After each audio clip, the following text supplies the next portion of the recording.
I think I fell in love with it because I was good at it. I think just like anything you do, if you're good at something, you tend to fall in love with it a little bit quicker and like it and enjoy it. But just been so rewarded through the game, whether it's been playing or coaching, it means everything. It's a huge, huge, huge part of who I am to my core.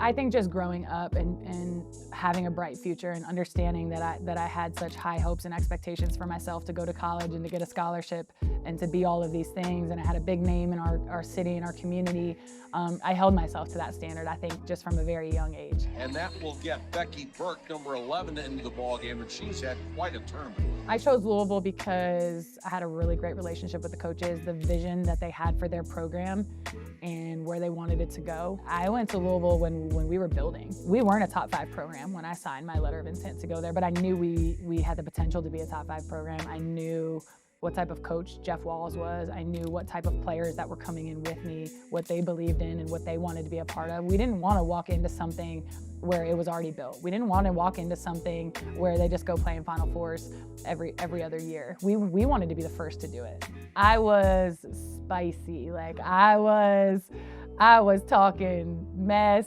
I was talking to my teammates, encouraging, I was talking to the other team. I was just vocal. I was extremely, extremely vocal, and I think that's where my leadership was by example, obviously, but then also just that vocal piece. And I'm not afraid to be blunt. I'm not afraid to be real. And I was that way as a player. I was that way as a teammate. And I have been that way as a head coach for 10 years. And I'm not going to change, because I think there are a lot of players that do appreciate honesty and transparency and asking a question and getting the real answer. And I don't think a lot of them get that elsewhere, but with me, you're gonna get that every single day. I knew I wanted to be around the game in some capacity. Like I didn't want to just hang out the sneakers and just never be around it again. And so I got my foot in the door as a director of operations. And so I got to be around an office space with coaches, and I got to be in meetings, and I got to do those things. And in that year of being a director of operations, I was like, oh yeah, like this is for me, I want to do this. And obviously playing for one of the best coaches that's ever coached the game just completely inspired me. I think I love getting an opportunity and seeing what I can do with it.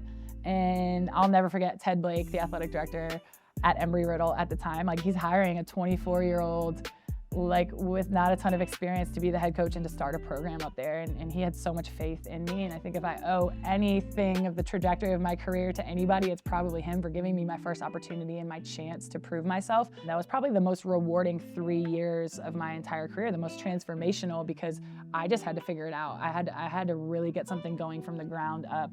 And we did it really quickly. I remember I was really excited about getting my first Division I opportunity. It's a big deal to be a Division I head coach. And so to have been on the grind like I was since my very first days at Embry-Riddle, to NAIA, to the Division II world, to now the D1 world, I was really excited to get my first opportunity. And a lot of people would have said that's the worst job in the country. Why would you ever take the job at USC Upstate? It doesn't get worse than that. You'll never be able to win there. So like then in my mind, it's like, okay, I'm going.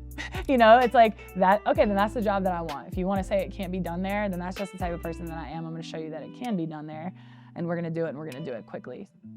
Buffalo is such a special place to me, but not only to me, to my family. Like you said, that the biggest Division I job that I've ever had, and it was one of the best mid-majors in the country. And then, you know, I get married while I'm there, and we have our first child while we're there, and then you pair all these big life events onto capping off a WNIT championship this year and 30 wins and a sellout of Alumni Arena, and 2 hours before our game, half the city of Buffalo lined up to get in the doors to watch us play from what we took over. That's a transformational 3 years in my life and in my career, and I'll never be able to repay the city of Buffalo and the University of Buffalo for that. And ultimately, if we don't do what we did this year, I'm not sitting here. There's days where you are tired when you go home, but he really lets you know what matters. Like, you still gotta get on the floor and play with him. You still gotta change the diaper. You still, like, it doesn't matter. To have a family, like, I didn't make it, and my pinnacle of happiness happened when I got the job at Arizona. Like, my happiness comes 20 minutes up the road in the foothills when I go home every single day. Just so thankful for him, and maybe some more in the future. You never know. I think a lot of head coaches in the recruiting process are scared to talk about the expectations and the standards, because all you want to say when you recruit players is how great it is, and it's happy, and it's sunshine, and it's rainbows, and we're going to do everything you want all the time, and there's never going to be conflict, and there's never going to be disagreements, and there's never going to be bad days. There's so many of those things. Being as transparent as you can right away, there are standards here. There are expectations here. You are held to those standards and those expectations every single day. I don't want players to come here and just think of sunshine and rainbows every day. I'm holding you to a national championship standard that we have here at Arizona, and that is not just on the basketball court that I do that. Are they gonna love me every single day? No, they're not. And I'm honest and transparent about that because I'm never going to lie to them. Am I saying it's like that every day and all the time? No, but I'm saying there's a lot of it, and there's a lot of accountability and structure and discipline here that they need to be aware of before they come. Guess what else there is? There's a lot of winning. There's a lot of future opportunities for them. There's a lot of things that they wouldn't get at a program that doesn't do it the way that we do it. So I'm confident in it. It's worked. It's been proven. And like I said before, we're not changing.